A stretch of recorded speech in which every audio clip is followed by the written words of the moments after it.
Halo, perkenalkan nama saya Maria Pangkei dan teman saya Maria Simbawa. Kami adalah mahasiswa pendidikan kimia kelas B semester 4 dari Universitas Negeri Manado. Kami akan membawakan materi yang berjudul Keterampilan Manajemen. Pertama, pasti kalian bertanya-tanya, apa sih itu manajemen? Manajemen menurut McKinsey, Mosley, dan Petrie, pekerjaan yang melibatkan sumber daya manusia, keuangan, dan fisik untuk mencapai tujuan organisasi dengan melakukan fungsi perencanaan, pengorganisasian, kepemimpinan, dan pengendalian. Lalu, apakah itu keterampilan?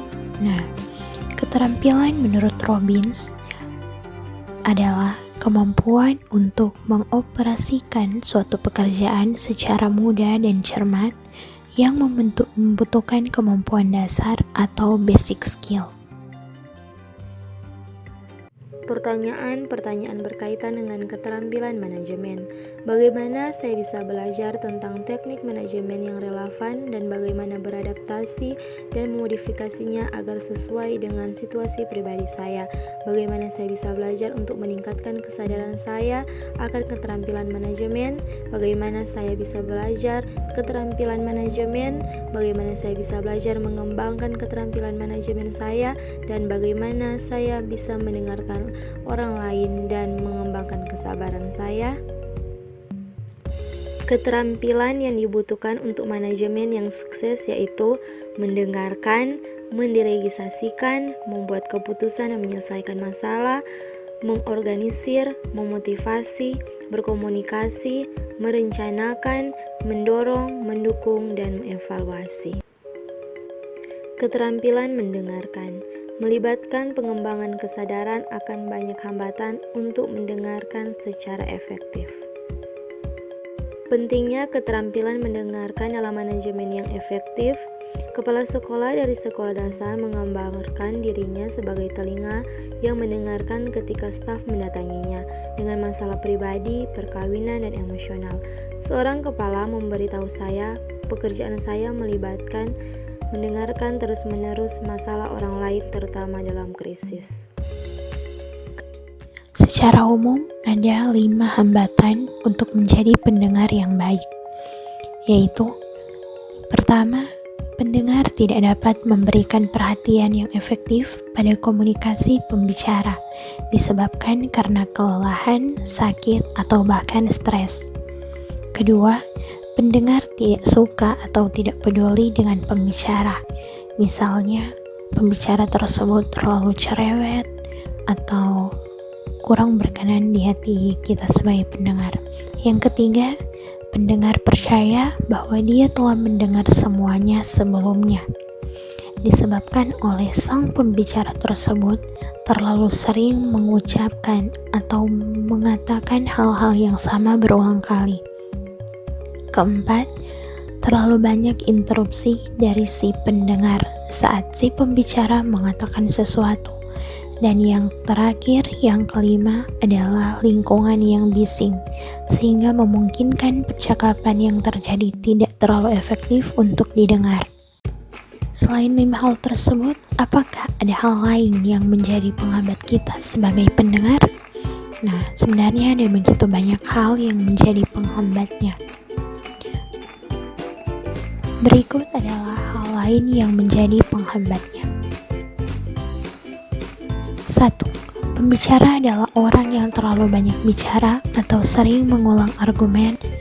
Yang berikutnya, pendengar tidak mampu atau tidak mau memperhatikan sang. Ketiga, mendengarkan on the hoof. Keempat, tidak memiliki waktu luang untuk mendengar. Berikut adalah karakteristik pendengar yang baik. Pertama, memiliki selera humor. Kedua, memiliki integritas. Ketiga, tidak menyela. Keempat, tidak menghakimi. Kelima, berkonsentrasi pada bahasa verbal dan nonverbal pembicara, dan yang terakhir, memiliki kemampuan untuk mengatasi keheningan. Atau yang paling penting adalah memiliki kemampuan untuk memberikan dorongan dalam wujud verbal ataupun nonverbal. Keterampilan pembuatan keputusan. Kesejahteraan semua anggota komunitas sekolah dan bahkan kelangsungan hidup sekolah itu sendiri tergantung pada keterampilan pengambilan keputusan manajer senior dan menengah. Ada 6 langkah dalam membuat keputusan yang baik. Pertama, mengumpulkan fakta-fakta penting. Kedua, berkonsultasi dengan orang-orang. Ketiga, membuat keputusan. Keempat, mengkomunikasikan keputusan dan memiliki tujuan yang jelas, dan terakhir, menindaklanjutinya.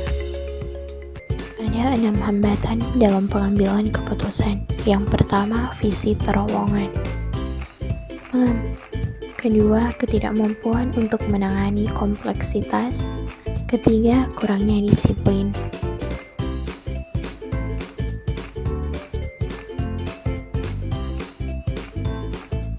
Keempat, evaluasi kasual. Kelima, keraguan-raguan. Selanjutnya, ada 6 langkah kunci dalam pengambilan keputusan. 1. Tujuan. Kedua, penentuan data. Ketiga, adanya banyak opsi. Keempat, pengambilan keputusan yang tepat. Kelima, adanya tindakan dari keputusan tersebut. Dan yang terakhir adalah umpan balik dari keputusan yang diambil. 8 indikator penting bagi para pembuat keputusan. Yang pertama, jelas tentang tujuan. Kedua, komunikator yang baik. Ketiga, pendengar yang baik.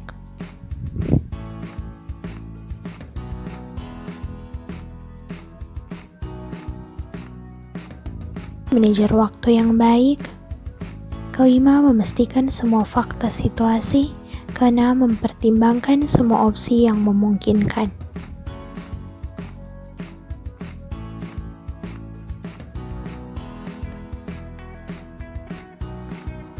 Berkonsultasi dengan mereka yang terkena dampak keputusan. Kedelapan, fleksibel sebelum keputusan dan tegas setelah itu. Selanjutnya ada 3 bagian latihan untuk menjadi pengambil keputusan yang baik. Pertama, akun terperinci dari 2 keputusan yang diambil baru-baru ini. Analisis terhadap keputusan-keputusan itu. Dan penilaian diri atas keterampilan pengambilan keputusan. Banyak keterampilan diperlukan untuk menguasai sifat menantang dari pekerjaan manajerial untuk memenuhi tren perubahan dalam manajemen. Keterampilan dan keputusan yang paling penting adalah yang memungkinkan manajer untuk membantu orang lain menjadi lebih efektif dan produktif dalam pekerjaan mereka. Robert L. Katz mengklasifikasikan keterampilan kritis manajer ke dalam 3 kategori, yaitu teknis atau operasional, manusia, dan konseptual. Kompetensi manajerial adalah keterampilan yang berkontribusi terhadap kinerja tinggi dalam pekerjaan manajerial. Dalam hal ini, American Assembly of Colgate School of Business mendesak sekolah bisnis untuk membantu praktek dan manajer potensial dalam mengembangkan kompetensi pribadi untuk keberhasilan manajerial atau pengolahan. Keterampilan delegasi. Delegasi adalah proses 2 arah. Penting bagi kedua pihak untuk bekerja dengan hati-hati dan sensitif terhadap pendelegasian penuh tugas. Delegasi dibantu dan didukung dengan pemantauan yang secara bertahap menurun oleh delegator. Penyebab kerusakan ini juga dapat dilihat sebagai kebutuhan pelatihan kedua belah pihak. Salah satu cara efektif untuk memenuhi kebutuhan ini dan secara bertahap meningkatkan kualitas keterampilan pendelegasian adalah dengan pembinaan manajemen. Demikianlah materi kami. Diucapkan terima kasih.